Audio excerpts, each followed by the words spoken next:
Saudara anggota Komisi 3 DPR fraksi PAN Mulfahri Harahap mencecar Kepala PPATK Ivantus Vandana. Mulfahri mempertanyakan soal analisis yang dilakukan PPATK terkait transaksi 349 triliun rupiah. Menanyakan hanya sebatas koordinasi, tapi kalau kemudian penyidik menemukan bukti lain, penyidik bisa membuktikan bahwa bukti itu kemudian berujung pada tidak adanya transaksi keuangan mencurigakan, ya memang ya kami mau tidak mau ya memang harus ikut seperti hukum acaranya gitu. Tadi kan saya sudah bilang ya, tidak ada satupun lembaga di Republik ini yang punya kompetensi, yang punya kewenangan untuk mengatakan bahwa telah terjadi tindak pidana pencucian uang. PPATK undang-undang mengatakan seperti itu. Anda memiliki legalitas untuk menyatakan bahwa telah terjadi kejahatan itu. Dan tentu ada konsekuensinya ketika ini sudah dideklar dan kemudian disampaikan kepada lembaga terkait, kan harus ada follow up. Respon dari mereka kan nggak cukup cuma bilang, wah ini tidak bisa dibuktikan, nggak bisa begitu. Kalau itu yang mereka sampaikan kemudian Anda mengamini, berarti pekerjaan Anda nggak valid. Iya. Berarti semua analisis yang dilakukan oleh PPATK terkait kesimpulan telah terjadi pencucian uang itu tidak valid, tidak bisa dijadikan rujukan. Saudara Komisi 3 DPR menggelar rapat bersama dengan PPATK buntut isu adanya transaksi mencurigakan 349 triliun rupiah di Kementerian Keuangan. Untuk mengetahui informasi terkini, kita bergabung dengan jurnalis Kompas TV Dipo Nurbahagia dari gedung DPR.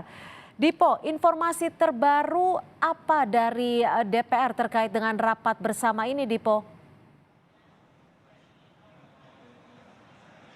Sampai dengan sejauh ini kalau kami pantau, Cynthia dan juga saudara, terkait dengan rapat kerja antara Komisi 3 DPR RI dengan Kepala PPATK memang masih berkutat dalam duduk perkara terkait dengan transaksi janggal 349 triliun rupiah yang kemudian juga menyeret salah satu lembaga yakni Kementerian Keuangan. Pokoknya adalah DPR mencoba mengklarifikasi terlebih dahulu apakah betul dana ataupun transaksi janggal 349 triliun tersebut ada indikasi korupsi ataupun tindak pidana pencucian uang. Tadi Kepala PPATK Ivantus Vandana menegaskan bahwa betul transaksi janggal senilai 349 triliun tersebut merupakan laporan hasil analisa yang kemudian dilakukan oleh PPATK dan sudah diberikan kepada pihak Kementerian Keuangan yang disinyalir terdapat dugaan tindak pidana pencucian uang. Itu yang harus digarisbawahi pertama, Cynthia. Kemudian juga tadi anggota DPR khususnya di Komisi 3 mencoba menanyakan apakah kemudian tindak pidana pencucian uang senilai 349 triliun tersebut dapat diindikasikan terjadi di dalam lembaga Kementerian Keuangan. Ini juga yang kemudian disanggah oleh Ivantus Vandana yang menyebutkan bahwa laporan tersebut diberikan kepada Kementerian Keuangan bukan berarti tindak pidana pencucian uang tersebut terjadi di Kementerian Keuangan. Tetapi laporan tersebut diberikan kepada Kemenq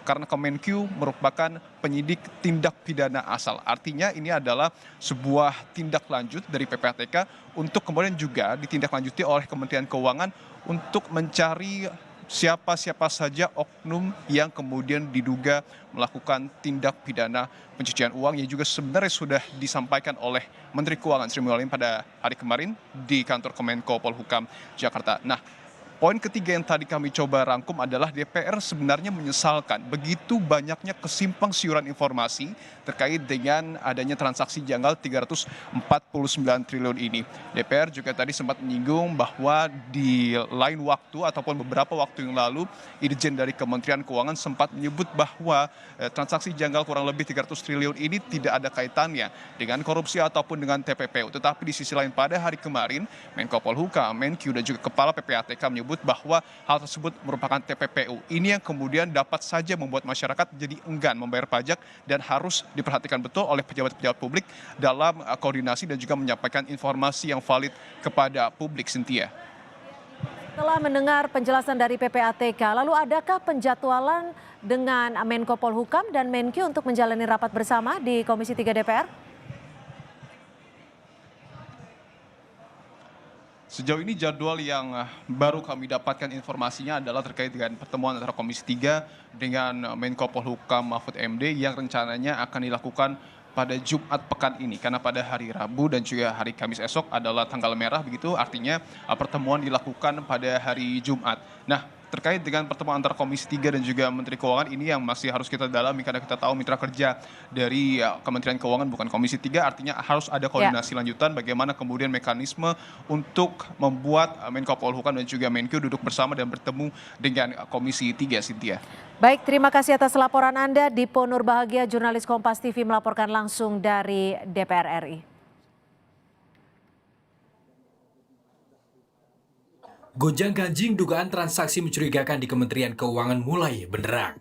Dalam pertemuan tripartit PPATK, Menteri Keuangan dan Menko Polhukam hari Senin kemarin, terungkap jumlah transaksi mencurigakan yang dilaporkan PPATK bertambah menjadi 349 triliun. Sebelumnya Menko Polhukam menyebut transaksi yang dicurigai 300 triliun rupiah.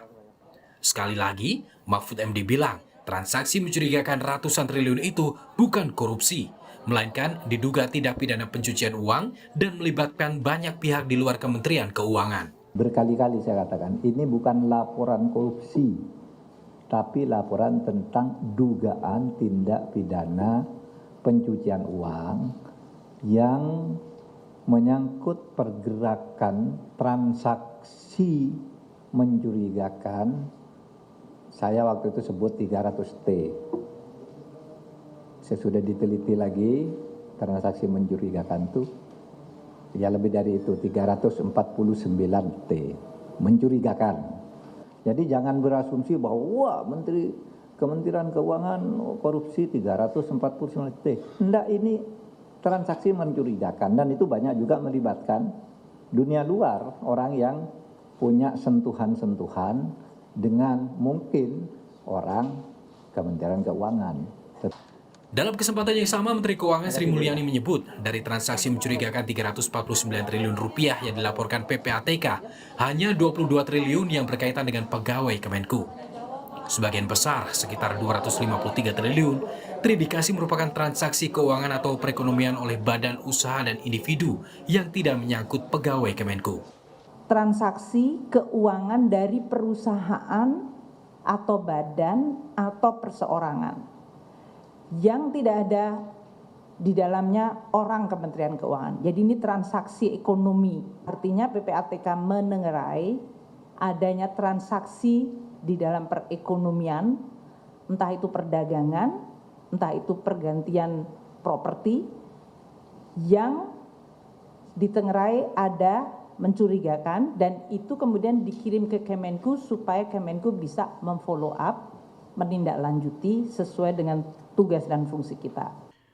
Usai mencuat kasus pamer harta sejumlah pegawai Ditjen Pajak dan Bea Cukai, Menko Polhukam Mahfud MD mengungkapkan transaksi jagal ratusan triliun rupiah. Besarnya nominal transaksi sempat memicu kesimpangsiuran dan silang pendapat. Belakangan, Menteri Keuangan memperjelas hitungan transaksi jumbo itu. Ya jelas, Kemenku akan menindaklanjuti laporan hasil analisis dugaan pencucian uang ke proses pidana jika ditemukan cukup bukti. Tim Liputan, Kompas TV.